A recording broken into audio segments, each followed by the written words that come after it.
Hey guys, what's up, it's Alex here. Welcome back to another video, and in today's video we're going to be looking at 5 Formula 1 cars that never raced. So a lot of times in Formula 1 history a team has put together lots of plans and even built a car, and then they've got to a Formula 1 season or just before the start of a season and realised that it's not a viable choice to race the car. So in this video we're going to be exploring 5 cars that never raced, but of course there are many more than 5 cars that were built and then never made. So of course if you want me to suggest any more in a future video, let me know in the comment section down below. But the first one in this video is going to be the Toyota TF110, which was also looked at being called the Stefan Toyota S/01, and this of course was from the 2010 season, just after Toyota pulled out from the sport. So this is a really interesting car here because it was originally designed, of course, in the 2009 season. Toyota were developing this car throughout that 2009 year, especially towards the end of the year where they were sort of tailing off from the top end of the grid. And of course, by the end of the 2009 season, they'd already finished designing the 2010 car. But then Toyota, kind of a bit of a shock, decided to pull out of Formula 1 at the end of the 2009 season. So all of the team's assets and all of their stock were sold on to a Serbian aerospace components magnate called Zoran Stefanovic, and that's going to be ending up being called the Stefan Toyota SO1.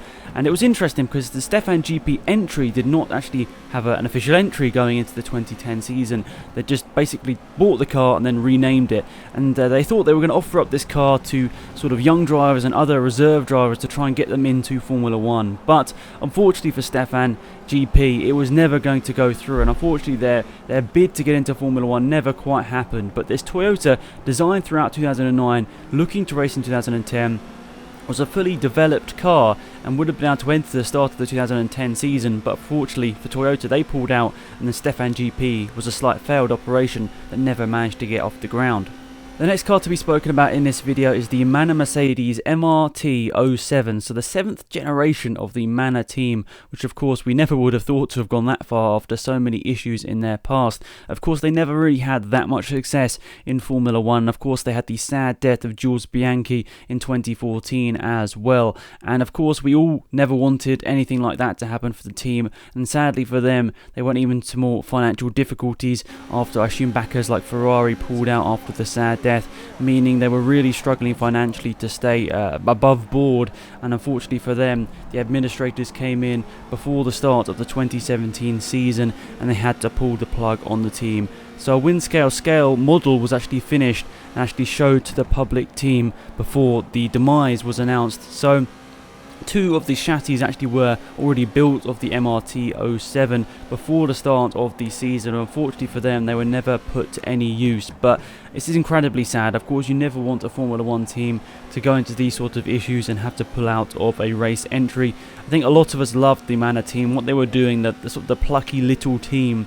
Like, we haven't had much of those in the recent days of Formula 1, because if you look at the modern grid in Formula 1, in a way, they're all big teams. We don't really have a small team in there in terms, well, just a small team. They're not doing very well, basically. All of the teams on the current grid are capable of scoring points, and that has been proven because every single person has scored points this year. But you know what I mean, basically. Manor was the little plucky team that had no money and they were just scraping to survive. I don't think we want to have more of those in the sport, but I think it was always nice to see someone's passion for Formula 1 was so great they wanted to try everything to achieve something in the sport. But unfortunately for Manor, it was a sad end to their time in Formula 1 after scoring a couple of points along their journey. But unfortunately it wasn't enough to be able to keep forward and secure budget and just to secure money to race from 2017 onward. So next up we've got a really interesting car here. This is the Honda RA99. So this was a Dallara built test car for the sort of effort for Honda to go in Formula 1 full time from the 2000 season onwards. So there was a big push here and they really wanted to try and make this car a success. And as you can see by the pictures, it looked like a pretty well developed car. It looked like a pretty decent car, but of course it's very hard to tell from photos how good something is. But we know Honda's got money. We know they've had a substantial amount of time in Formula 1 through just being an engine supplier and as a team as well. But they really were trying to push here in 2000 to get this car working. So they spent a lot of time testing this car. It was mostly tested by Jos Verstappen in Jerez, and it was intended for Verstappen and Salo to be racing this car, but unfortunately there was a big U-turn for Honda, and they unfortunately didn't go forward with this project, continuing on to the 2000 season, which is a very sad way for this project to end. I always see pictures of this car all around like Twitter and Instagram, people posting about this car as one of the coolest cars never to race in Formula 1. I don't know whether I particularly agree with that. Of course, it doesn't look too different from the cars of that year, for example, but it's a really interesting project there from a really big company. This was not really down to money whatsoever, really. I guess this was probably the thing. It was just maybe just Honda didn't want to do it. They realised maybe it wasn't going to be as successful as they thought it was going to be. So unfortunately for Honda, this project never really went through, but it was a really cool looking car. Whether it was going to be fast in a Grand Prix, who knows? Maybe that was why the U-turn was made by Honda, because they realised this wasn't going to be a success. But interesting, very interesting. Maybe we would have seen a different turn of events if Honda had done a push of a big effort for this F1 project back in the early 2000s. 6 of those cars were actually made, so they were making good progress to the car and lots of developments, but after this attempt, Honda decided to just go back to supplying engines to BAR and Jordan after this moment. But I think it would have been really interesting to see what would happen. Of course, we saw Honda eventually purchasing the BAR team outright later on in the century, but I'd have been really interested to see what would have happened if Honda had done this and they would have pushed this a little bit further on. Because when you think about it, this project had a lot of high hopes, but unfortunately it didn't quite go through to the end.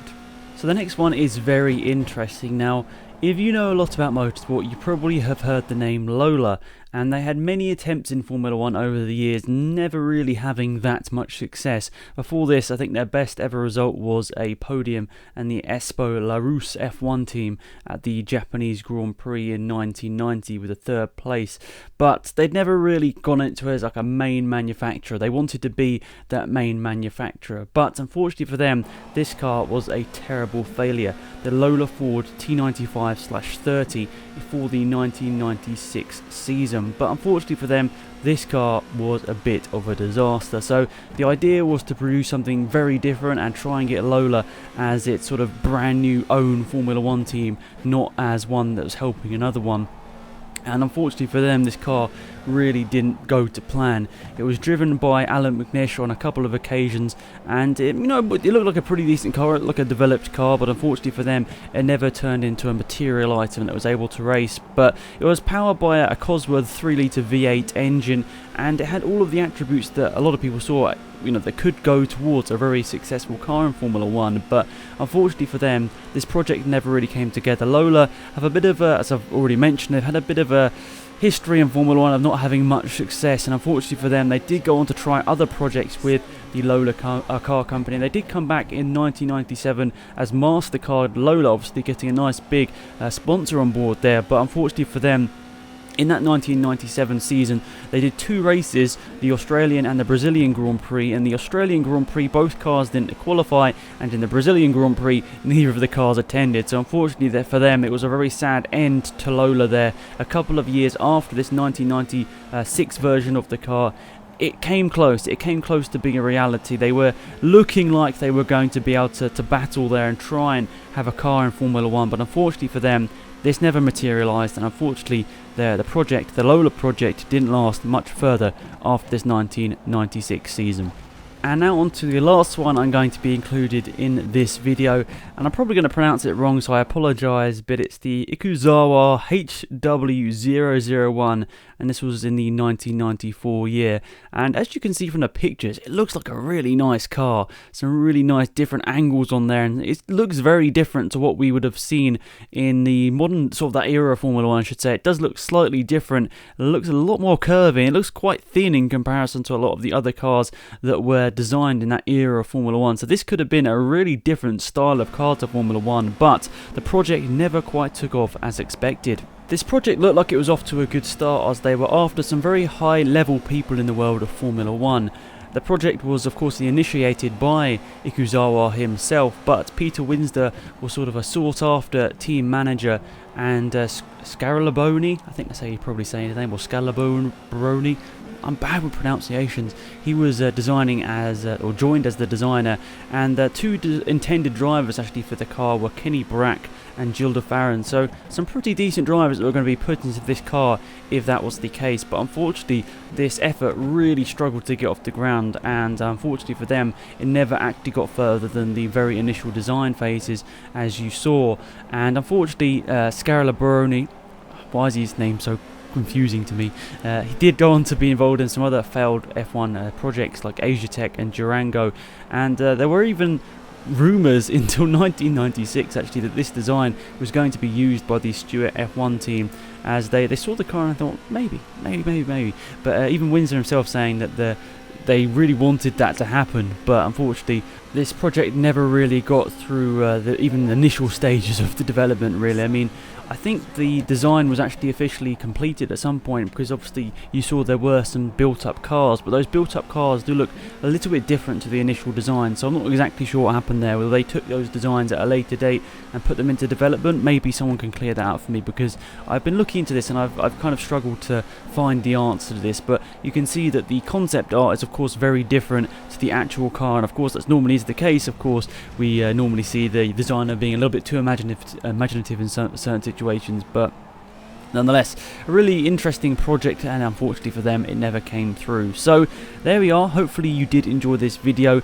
It definitely put me to work on the old pronunciations, but I definitely still messed up a few, so I apologise, because I know some people might be a little bit annoyed that I didn't get the pronunciations right. I'm just bad at pronunciations, that's basically it. So that is it for this video, more or less. And you saw I'm on this last lap of the race of this Formula 2 race in Fuji, and I don't know, I kind of just messed it up. I did wait up for them, but they were really slow for some reason, and we were on a green track at the start of the race and there was absolutely no grip. It was a very weird turn of events, but nonetheless I enjoyed it, sliding around all over the place. It was an interesting little race in the Formula 2 car. So that is it, pretty much it for this video. Thank you for watching as always.